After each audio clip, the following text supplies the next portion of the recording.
ایک نظم اتفاق سے میرے سامنے آ گئی چند اشعار اس کے دارالعلوم کے بارے میں.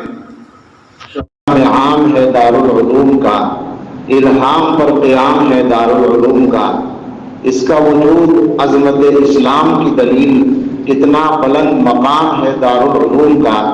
محمود ہو، حسین ہو، قاسم ہو یا رشید، روشن انہی سے نام ہے دارالعلوم کا. جس کو ہوا نصیب وہاں، شاعر نے وہاں کہا تھا، ہم یہاں کہیں، جس کو ہوا نصیب یہاں در سے آ گئی، وہ تیغ بے نیام ہے دارالعلوم کا. شاخیں نگر نگر میں ہیں دارالعلوم کی، کیسا عظیم کام ہے دارالعلوم کا. پھٹتا ہے اب بھی بادۂ عرفاں شبانہ روز، گردش میں اب بھی جام ہے دارالعلوم کا. دشنامیوں کا طائفہ افرنگ کے غلام، کیا جانے کیا مقام ہے دارالعلوم کا. تبلیغ دین خواجہ گہاں شعار خاص، یہ کام صبح و شام ہے دارالعلوم کا. تاریکیوں میں اس نے جلائی ہیں مشعلیں، یہ مشغلہ مدام ہے دارالعلوم کا.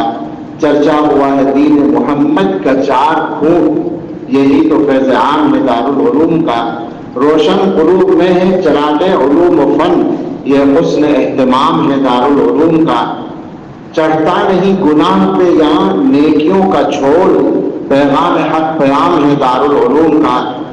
ہر آنکھ میں اسی سے ہے شرم و حیا کا رنگ، ہر دل میں احترام ہے دارالعلوم کا. ہے امن و آشتی کی بقا اس کے نام سے، دارالسلام نام ہے دارالعلوم کا.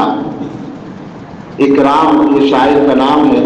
اکرام السنگ بزرگان دیوبند، ادنا سا ایک غلام ہے دارالعلوم کا.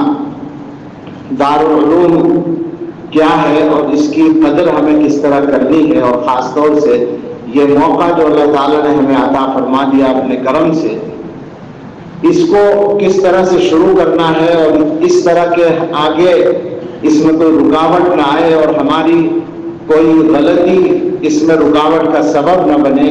ہمیں دارالعلوم کے اندر کس طرح زندگی گزارنی ہے، یہی سب اپنے اکابر سے سننے کے لیے ہم اس وقت جمع ہوئے ہیں. مولانا ظفر علی خان نے نظم کہی تھی، شاد باش و شاد زی ہے سرزمین دیوبند، ہند میں تو نے کیا اسلام کا جھنڈا بلند. اور اس کا مقطع تھا، گرمی ہنگام تیری ہے حسین احمد سے آج، جن سے پرچم ہے روایات سلف کا سر بلند.